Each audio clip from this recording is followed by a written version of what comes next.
Inaabisuhan ang Bureau of Fisheries and Aquatic Resources o BIFAR ang mga Pilipino na huwag muna mangisda sa Baho de Masinloc o Panatag Shoal habang hindi pa rin nare-resolba ang territorial dispute sa pagitan ng China at Pilipinas. Kaugnay niyan, makakapanem natin si BIFAR Director Asis Perez. Magandang umaga po, Director Perez. Magandang umaga po, Sir Howie, at magandang umaga po sa ating mga tagapanood. Yeah. Director, ano ba yung abiso nyo sa mga mangingisda sa Zambales, lalo na sa Zambales na matagal nang nangingisda doon sa area na yon ng Panatag Shoal? Siyempre po, dahil nga po nagkaroon tayo ng insidente na report po ng DFA. So ang ating pong general advice ay umiwas muna po doon sa lugar kung saan nagkaroon po ng insidente. At ito po naman para makiiwas tayo doon sa posibleng pang komplikasyon ng nangyayari pong sitwasyon sa Baho de Masinloc. So, yung payo nyo na umiwas muna doon sa lugar, gaano kalawak ba talaga itong lugar na ito? Medyo malayo naman po yan. Actually, ang Baho de Masinloc po is 127 nautical miles away. So, and in between that area po and the mainland, malawak po naman yung fishing area. So, yun po ang advice namin. Doon na lang muna bumisda sa malapit po sa ating sa tabi po na dagat. Kasi isa naman po lalayo pa tayo at naroon nga po yung posibilidad na magkaroon ng escalation dun sa or conflict po dun sa area ng Baho de Masinloc. Director, kasi yung sinasabi ng ibang mangingisda, kahit wala pa sila doon sa Panatag Shoal mismo at lumalapit pa lang, ay tinataboy na sila ng magpuwersa ng China.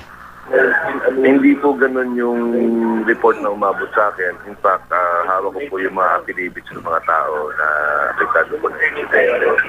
So, sila po ay nakadaong doon kung sila ipalisin. So, hindi po naman, sabi ko nga po, lumaha pong malayo yung pagitan ng ating mainland at saka po ng Baho de Masinloc, 127 nautical miles.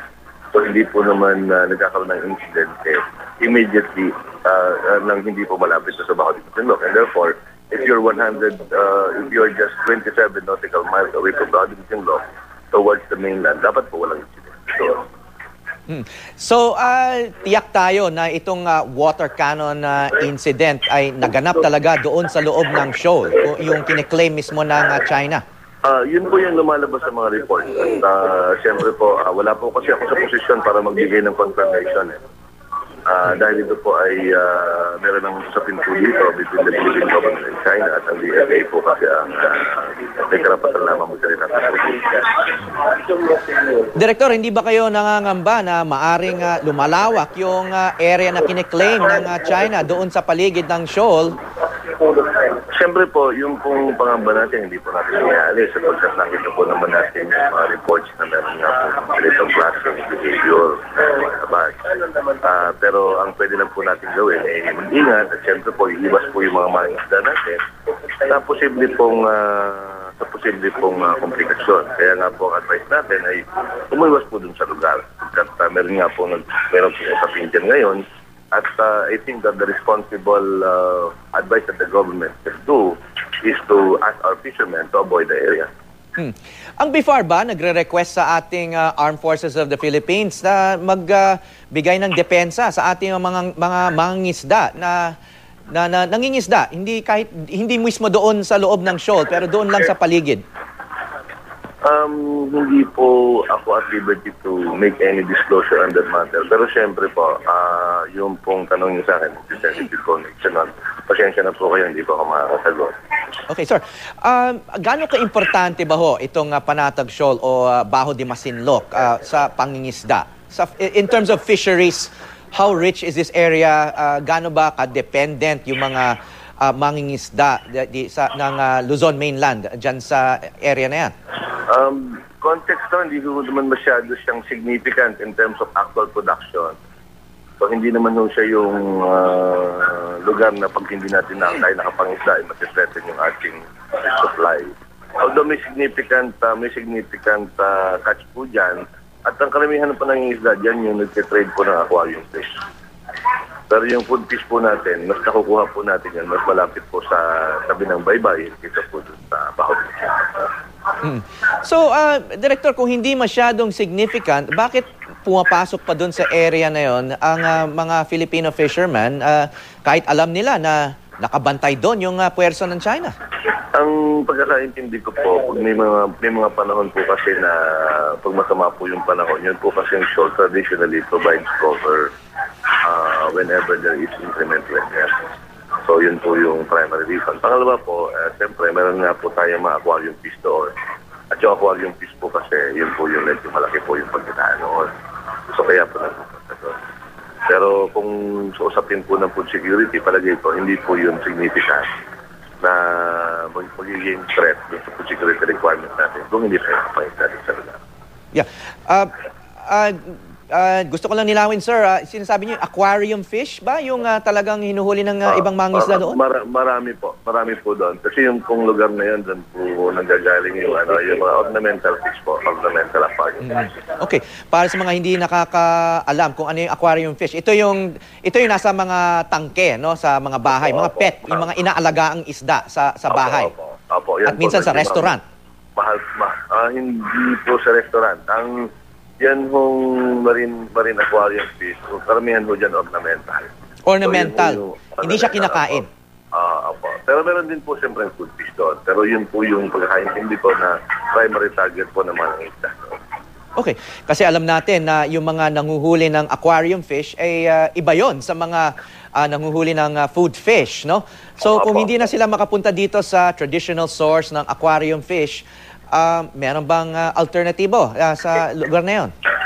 Well, ang aquarium fisheries so kasi associated naman yun sa paggamit ng cyanide actually. So we're not in fact encouraging it very much except when there is assurance na it's being caught sustainably. So ang mas concern natin talaga ay yung food fish requirement. Okay.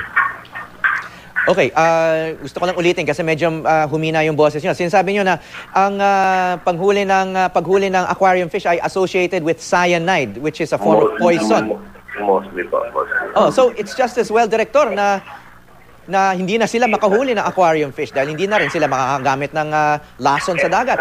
Well, ang sabi ko associated. That's why it's not an area which we're promoting. I'm not saying na ginagawa ho nila yung doon sa lugar. So, what I'm trying to say is hindi ko yan pinopromote ng gobyerno. Okay. And so, kung halimbawa po na hindi sila nakakapanghuli doon, then hindi ko tayo bound to look for an alternative because it's not something that we are promoting right now. Yeah. Director, maiba lang sandali. Nasa Tacloban daw kayo ngayon? Apo, sir. Apo. Kagagaling ko lang po sa Tacloban. Nasa Cebu na po ako. Kasi nag-award po tayo ng mga bangkado sa mga mangisda sa Tacloban. Oh, kasi alam natin yung isang severely affected na livelihood dyan sa Leyte Samar dahil sa Typhoon Yolanda ay yung pangingisda, no? Yung nasira, yung napakaraming fishing boats, malaki, maliit, nasira silang lahat. Opo. Meron po tayong mga estimated 30,000 small boats na naapektuhan po. At dito po tayo nakatutok ngayon yung ating atensyon na maibalik po natin yung mga nasirang bangka para makabalik po yung ating mga kababayan sa hanap buhay nila. And then ano po yung yung nakita nyo doon sa Tacloban, sa Leyte Samar? Nakapagbigay na ba ang pamahalaan at saka yung mga donor agencies ng mga panibagong bangka?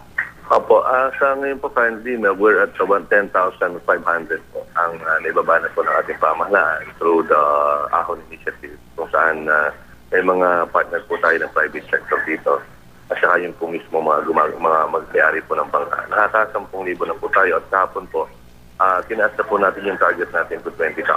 So, we hope that in the next 3 months, makapag-build pa po tayo ng another 10,000 para pong mapalitan na po natin yung mga bangka ng ating mga isda. Okay, maraming salamat po, BIFAR Director Asis Perez. So, palayan po salamat, Sir Javi.